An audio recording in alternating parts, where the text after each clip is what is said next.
All right, let's talk about glands. Glands can be single cells or multicellular organs. They're made out of epithelial tissue, which of course is there are rock star in secretion. And the glands are going to secrete substances used elsewhere or for elimination. Glands can make mucus, they can secrete electrolytes, they can secrete hormones or enzymes or waste products like urea. So glands are pretty handy.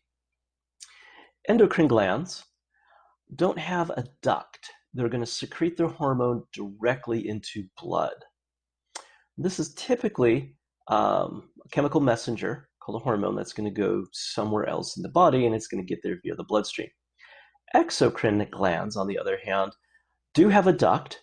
The glandular cells are going to produce their product, secrete it into the duct, and then the duct will go to typically a body cavity on the inside of the body, or sometimes to the outside world. So things like sweat glands and mammary glands and salivary glands are all exocrine glands. Exocrine glands are far more common in the body than the endocrine glands are. You've got only really one important unicellular exocrine gland. It's called a goblet cell, and this makes mucus. Goblet cells are really common throughout both the respiratory and the digestive tract. And then our multicellular glands can be used for both endocrine and exocrine, but the exocrine multicellular glands typically are in an arrangement called an acinus, or plural would be acini. And this is a little circular arrangement of cells, and then a duct to take that material and transport it to the apical surface of the epithelia. So here is an acinus. So this little round structure here is the acinus. So for example, this little cell here is going to produce via translating DNA and transcribing it to RNA and making proteins. It's going to make proteins inside, and those are going to get put into a vesicle, and then that vesicle is going to get towed to the apical surface, where the material is going to be released via exocytosis into this acinar lumen. And that's just an open cavity right now. And so all that stuff can eventually work its way out through the duct. Sometimes there's multiple ducts. For example, this big exocrine gland here, all these little tiny seed-looking things are all acini. So we're going to produce the material, and it's going to go into the ducts and eventually empty out into the apical surface of the epithelial tissue, whether it's inside a body cavity, for example, the inside of the stomach, or whether it's going to be like a tear gland or a sweat gland. Really doesn't matter. We're just producing the material and putting it out.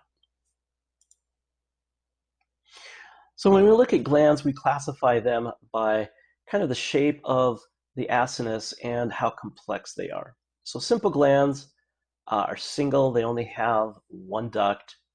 Compound glands are going to have several ducts that kind of branch together. Tubular glands, the acinus portion is kind of tubular. It doesn't really swell up very big. If it's more acinar, then the secretory unit is going to be more of a sac.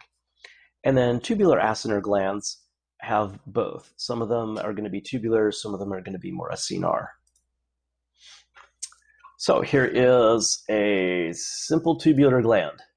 You can see that the secretory part basically is just an elongation of the duct. Here's a simple branched. Simple, remember, because it's only going to have one kind of secretory unit and only one real duct area here. We see a lot of our glands coiled.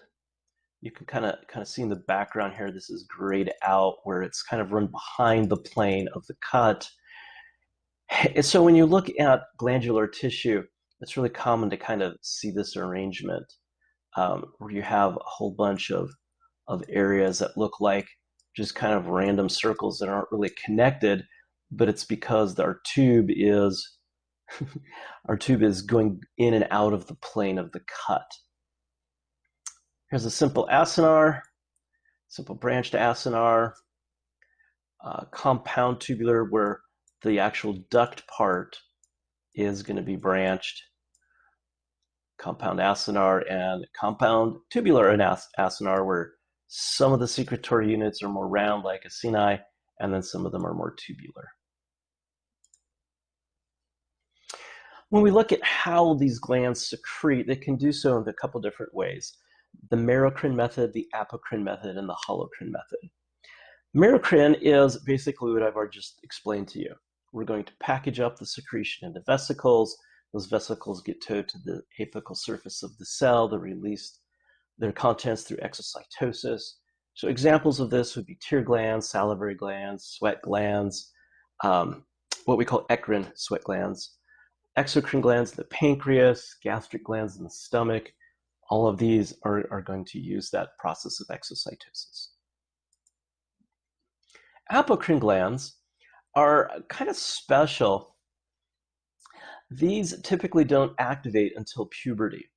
They're another type of merocrine gland, but they're only found in specific locations. For example, the mammary glands, the ceruminous glands of the ear, and glands that we're going to find in the anogenital and axillary regions. So these continue to produce through the merocrine method, but they get a special name because they're only found in a couple places, and they only activate during puberty. And then our holocrine glands produce their substances, package it up in vesicles, but the vesicles don't get pushed to the surface of the cell. We're not going to use exocytosis. Instead, the cell just fills up with the product and then eventually bursts. As it does so, the cell dies, but it releases all of this material into the surrounding tissue. And of course, since it's epithelial tissue, the turnover rate is very high, and so the cell is quickly replaced. So examples of holocrine secretion are going to be the oil-producing glands in the skin, what we call sebaceous glands. So the merocrine method, we're going to use exocytosis. The apocrine glands are, again, just exocytosis. They're just specialized. And then the holocrine method, for like a sebaceous gland, the cells are going to fill up with their product, burst and disintegrate, and all that product is just going to kind of ooze out the duct. Now remember, all three of these are types of exocrine gland secretions. Now I want to talk about body membranes. So this is still epithelial tissue, but we're not talking about glands anymore. We've kind of made a little jump. Membranes are going to line body cavities. They cover our guts or our viscera. They cover the external surface of the body. And there's a couple different types. There's mucous and serous, cutaneous, and synovial. So mucous membranes are going to cover parts of the body that are inside of us, but that will sometimes get to see bits of the outside world. For example, the air you breathe is part of the outside world, so the inside of our respiratory system is lined with a mucous membrane. Your digestive system will get introduced to a cheeseburger later on today, and so it is lined with a mucous membrane. Mucous membranes also have lots and lots of, you guessed it, mucus cells, lots of goblet cells to produce the mucus, and that's one of the reasons we call it that, but that's where we find those things.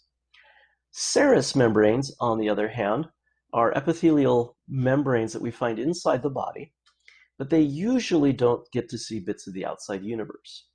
So the outside of the lungs, the outside of your digestive system, are lined with serous membranes. Now, serous membranes always come in pairs, and I'll talk about that in a few minutes here. One of the side of the pair is called the parietal side. The other side is called the visceral side. The cutaneous membrane is found on the outside of the body. It's your skin. And then synovial membranes are specialized membranes that we find only in certain kinds of joints. They help encapsulate the joint, protect it, and produce something called synovial fluid that helps the joints to move with a lot less friction. So mucous membranes line the inside of compartments that open to external environments, so digestive, respiratory, urinary, and reproductive tracts. These are going to do absorption and secretion and protection. The connective tissue we call the lamina propria. And of course, we've got the mucous cells, the goblet cells typically. Serous membranes, as I mentioned, line body cavities that don't open to the external environment. These are usually simple squamous epithelial tissue. And in the case of certain of these membranes that we find in the thorax, they have a collective name called the mesothelium. There's a type of cancer that you can get typically from breathing asbestos called mesothelioma, which is a cancer of those membranes. The serous membranes normally produce a very thin, watery serous fluid that again helps to lubricate that visceral and parietal layers so that they can move past each other with less friction. And in between, where we produce the serous fluid, is what we call a serous cavity. Cutaneous membrane, or the cutis, is the skin. Again, keratinized, stratified squamous epithelia.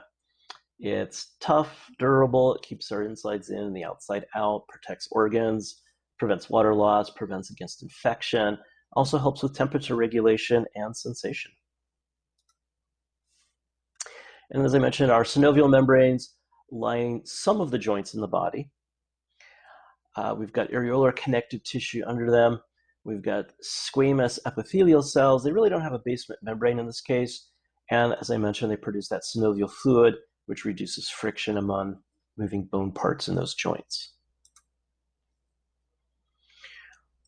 Now, I want to go back to our serous membranes for just a second here. When we look at the membranes covering organs, for example, the membrane that is deeper is the visceral layer. The membrane that is just superficial to that is the parietal layer. And then we can give them special names. For example, let's see if I can draw this fast enough here. Here's your heart. On top of the heart, we're going to have our visceral layer, and then a cavity, and then outside of that is going to be our parietal layer. So because it's around the heart, we're going to call it the peri, which means around or near, the cardium, which is heart. So the visceral pericardium is the membrane that lies directly on top of the heart itself. And then there's a small serous cavity, and then the parietal pericardium is just outside of that. That serous fluid allows your heart to beat and move, where the visceral and the parietal layers can slide past each other with almost no friction. You also have a serous pair of membranes around the lungs.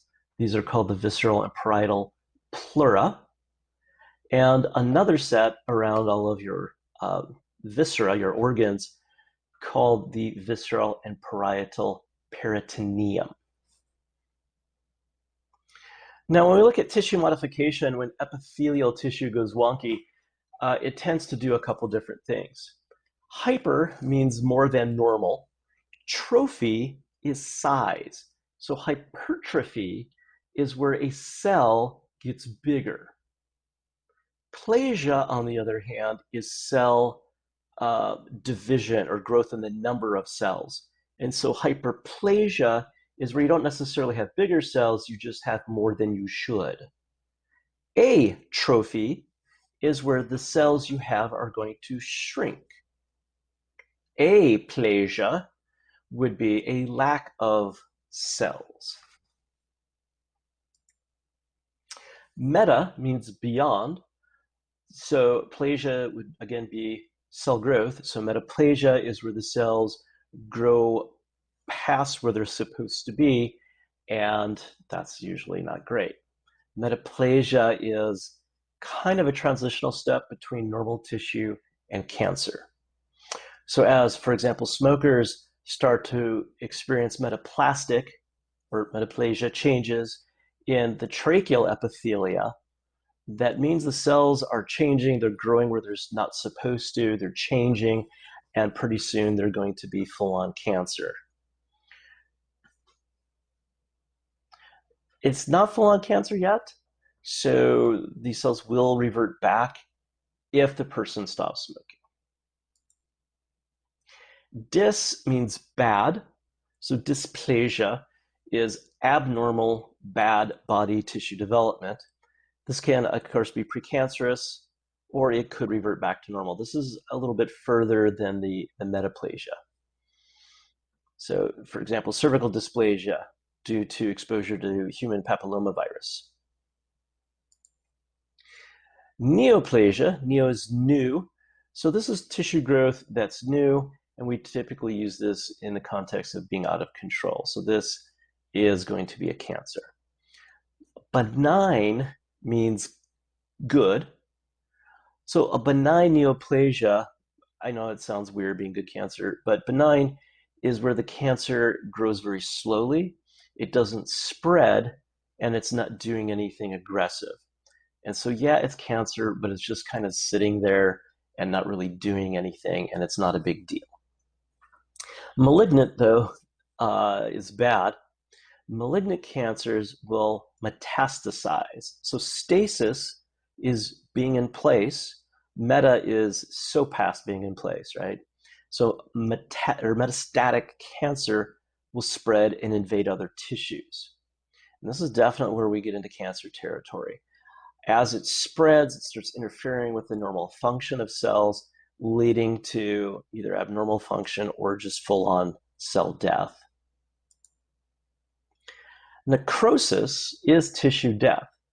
This is irreversible, and this can be caused by inflammatory responses to tissue damage. For example, gangrene is a type of tissue necrosis. The tissue's dead, but it's still attached to a living person, and that's going to cause issues.